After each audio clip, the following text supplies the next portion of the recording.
A couple things to set it up. I went in completely with the writer's mindset. I'm a big music fan. Everybody knows that. I like all genres. When it comes to rap, I'm a early 2000s to mid 2000s guy. I'm not real, adept or in tune, so to speak, with today's rap. I say that up front. But I love the written word, man, and I love stuff like this. So here's the thing. Shout out to Figgy, first of all. Yeah. Because, like, just as a little drive-by yesterday, he said, I'm going to send you those songs. 13 songs, by the way. Yep. Yeah. 13. I didn't realize it was a lot until I started doing the research. Yeah. And and I'm driving home, and I'm like, I am in. Because I want to see what this is. All I knew was there was a beef, like a lot of our listeners. A vast majority, or at least a vast number of our listeners are very in tune with the Kendrick Lamar and Drake beef, and they're in on it. Yeah, and it's impossible to be on the internet right now and not at least be aware that this exists. But people like me that are maybe in a different demographic or have a different era of rap that they enjoy, all I knew was that there was a beef. How many times did I ask you, Figgy, like, okay, what's going on? What is this about? Yeah. All right, so let me go into it. I listened to all 13 songs, about 2.5 hours yesterday, about another hour and a half this morning. And I'm going to go through all of them. For those who don't know, this is the review from my perspective. The first song was First Person Shooter. And I got to tell you, that was Drake. Yeah. And I got to tell you. Drake and J. Cole. And J. Cole, yes, that's a very important part of it. It was a pretty damn good beat. Like, I like it. I don't know if this is going to jibe with what you and Figgy and others think. I didn't think it was that harsh either. I didn't think it was that harsh. I had to listen to it really, really hard at first to start picking up on that he's talking about Kendrick. Yeah. J. Cole was maybe a little bit more bragging about stuff. I would argue it was more kind. Yeah, that's what I'm saying. So I'm not off track here. Which is why it kind of shocked everybody for the next song. Yes. That's why. So I'm not off track on there. But I thought one line set this whole thing in motion. One line in that song set all 13 songs in this giant beef that is dominating the world in motion. All right. And that was when J. Cole was talking about they were the big three, but he felt like Muhammad Ali. Yep.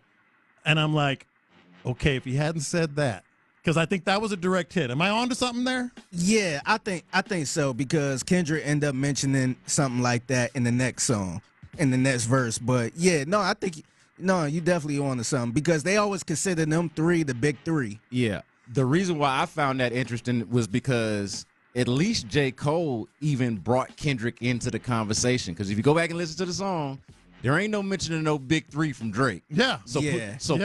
Put a pin in that, because it's J. Cole that is the friendly one that's even entertaining that there being somebody other than the two of them that's on that song. Yes. Next song is like that. Right? That's right. And the first thing I thought as I'm like 30 seconds into this song is, man, that escalated quickly. Dude. Didn't it? That escalated. They're quoting first-person shooter. They're talking about snatching chains and burning tattoos. And it's pretty obvious, who he's talking about. It's pretty aggressive, I would say. And it sounded like to me that these were two dudes, Kendrick and Drake, and to a degree J. Cole. These were two dudes that always acted like they liked each other, but one of them hated the other dude. Am I on to something on that? I think you're on to something there. Yeah, now they've been kind of sending shots for the last 10 years. Now, they got songs together early on, but let's be real, these two been competing back and forth. Right. That's what I picked up on. For at least about a decade at this point. So it's been small little shots here and there. Yes, that's what I picked up on that. This one's the most direct shot. Kendrick was like, yeah, we're straight, we're boys. And then he'd leave him and he'd like, I hate that song gone. Okay, next song, 7-Minute Drill. This is when I said, okay, this has officially become a full-fledged beef. Great lyrics. It was not vague at all. I loved J. Cole, like, just going at him, like basically telling him, you effed around and now you're going to find out. He put his chest out, all that stuff. He said, if shot, I wrote this one down. If shots get to popping, I'm the one doing the clinching. And I'm like, okay, they're coming at him hard. But then I find out he freaking apologized for it. Like I thought J. Cole was considered, correct me if I'm wrong, I thought he was considered maybe the hardest the toughest of all these dudes. Oh, I don't know if any of them are considered tough. Them though. I think J. Cole, people looked at him as the most slept on. And so now I want to say the past 2 years, people tried to put J. Cole as the number one. I tell you what he is.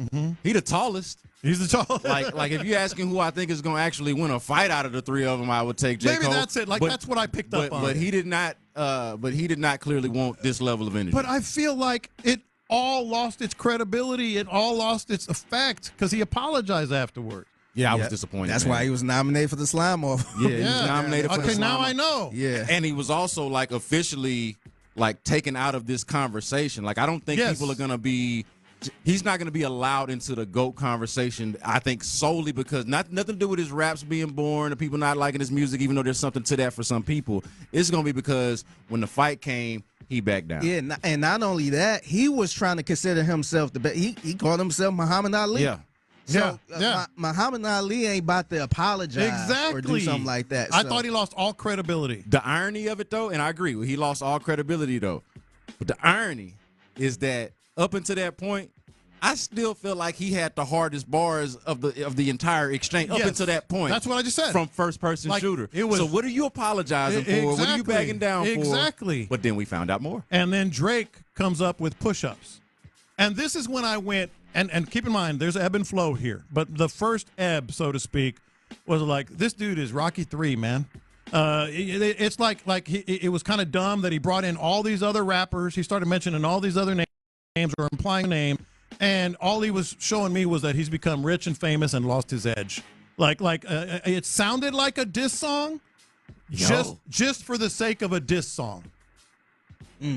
That's an interesting takeaway. I thought he had some bars in there, but this is. I feel like he's online. I feel like Lopez is online. He even talked about Swifties. And I'm thinking to myself, Figgy, he's talking about Swifties in a song that would appeal to Swifties. Because it's just all lyrics and mentioning all these names and kind of cookie cutter rap. I hadn't even thought about it like that. Yeah. That's interesting. But real quick, I got to mention how he mentioned all of these different names. Now, Future and Metro Boomin did make 2 albums pretty much dissing Drake. Yeah. So I think The Weeknd was on that album. He had some bars for Drake, too. And so I think that's the reason why he started mentioning a lot of people. Which is also noteworthy because Future and Drake have done incredible work Don't together. get me wrong, it was a great song, but it was cookie cutter dissing to me. Like I said, he's the whole Swifties thing, like he's talking about Swifties. Hell, this song's going to appeal to Swifties. Then comes out of nowhere, I'm like, when I heard this, I clicked on it, Figgy, and I went, how the hell did Rick Ross get in on this? Like Champagne Moments is the song. And I thought to myself, first of all, Rick Ross wrecked shop. Dude, he is so talented. He wrecked shop. Dude is so talented, man. And the other thing is, Figgy, he had some lines that I know he's had in the back pocket for about 10 years. Am I onto something there? I would agree with that. I think so. What's crazy is they did a lot of songs together, too. Probably some of his best songs have been with Drake. Yeah. But you could tell it been something brewing for a couple years. This didn't happen overnight. Those raps and his lyrics were too good to be just made up like in the last week or two. Well, Rick Ross is one of the greater writers of his generation, like in terms of the rap game. So that should be noted. But also, I saw somebody mention with Rick Ross, like he feels like within this rap beef, Rick Ross is like the YouTube ad that pops up. Yeah. Whenever like you're watching the long video on YouTube and the ad pops up in between scenes and stuff like that. Yeah. Rick Ross has been the YouTube ad of this beef. This is the last line I wrote after I listened to Champagne Moments. Drake made him look like Papa Doc. I mean, Rick Ross made Drake look like Papa Doc. The rich kid, spoiled, went to private school. He kind of made him look like Papa Doc. Hey, he was able to gather that without following some of Rick Ross's social media commentary. That is just as inflammatory. All right, then we get to Drake. Well, this is going back and forth, and I'm like, okay. By the way, side note, I am all in on at this point. I'm like, okay, what's coming next? I gotta hear the next. But one. Just imagine being in the moment though when Drake dropped that song on. I think it was Saturday. He dropped the push-up song on Saturday. It actually leaked, but he ended up dropping it on Saturday. And 2 hours later, Rick Ross dropped that song. Okay. So I'm all in. I'm like, oh, I'm all in at this point. Exactly. So Drake drops tailor-made freestyle, and I frankly, I could be dead wrong. I thought it was brilliant. I thought he turned Kendrick's diss around on him. I thought it seemed like I know what the narrative was just from sitting where I'm sitting before, and I had heard that people thought that this was not that good of a track or whatever, and I'm like, I like this track. I thought he literally resurrected a ghost because he talked about Kendrick had talked about ghostwriters, that Drake had ghostwriters, right? Yeah. He literally resurrected a ghost, Tupac.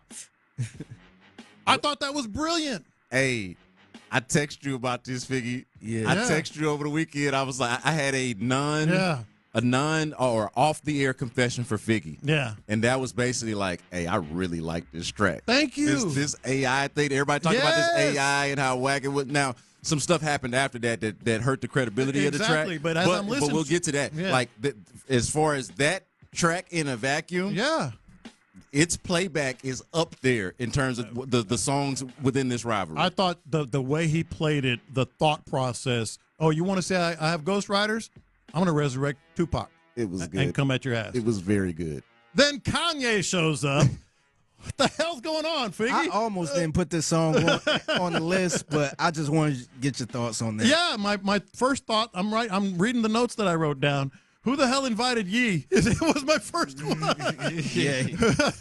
By the way, I didn't think it was that great. It was a great beat, but it reminded me of like a fight between two dudes in the schoolyard, and some dude comes in from the circle surrounding him and just starts throwing punches at one of the guys, like for no reason whatsoever, because he just didn't like him, or something like that. They had issues in the past too. I don't think nobody really cared for this song. Ye had his chance. Yeah, so it's like, nah, move to the side. We want to see Kendrick versus Drake. I was like, who the hell invited this guy? It's literally the only song that you reviewed within this back and forth that I have yet to listen to. Okay, I still haven't heard it. Well, then comes the next three are badass to me. Kendrick with Euphoria, and I was like, well, again, I'll read exactly what I wrote down. Oh my goodness, somebody get a body bag. Is what I wrote down. Like, the beef had already escalated, dude. This was not even vague. This was not innuendo. No, this was not anything like, okay, let's try to imply this. No. Very direct. No, very direct. Very direct. This was kind of a push for me to this point between the two rappers. Kendrick should have ended it right here. Am I wrong on that? Kendrick? I mean, he should have ended the beef here with this. I mean, it should have been Drake should have raised the white flag, is what I'm thinking after this. Well, I mean, we was kind of waiting on Drake to respond. Well, yeah, don't get me wrong. I was waiting too, but then comes 616 in L.A. No, to your point, I do think that at that point it could be like it could be like the fork in it. Yeah, it could have been. And as much as I like that song, Kendrick was still kind of PG on that song. He ain't really, but he was direct. He was direct, but at this point they wasn't rolling in the mud. It wasn't a mud fight. We definitely needed the rest of it. Continue. Next one was 616 in L.A. And I had to look up 16. Full disclosure, I didn't know what it was, but I did see that that's Tupac's birthday. And I'm like, oh, it was a lot of meanings. I don't even know how true all of this was, but it was Tupac's birthday. I think 616 was the O.J. Simpson trial. Okay. 616, I want to say was what's the woman Nicole? Yeah. Nicole. It was.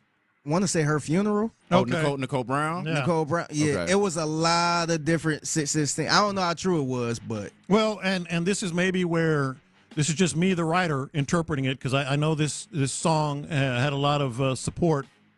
I didn't think it was that good. I thought the beat was too soft and subtle for the words. It was a very low and slow beat, Figgy, and the words should have had better punch behind them. Yeah, this is one of the throwaways to me. In terms of what's the best and the worst, this is one of the throwaways. Then here comes Drake, Family Matters.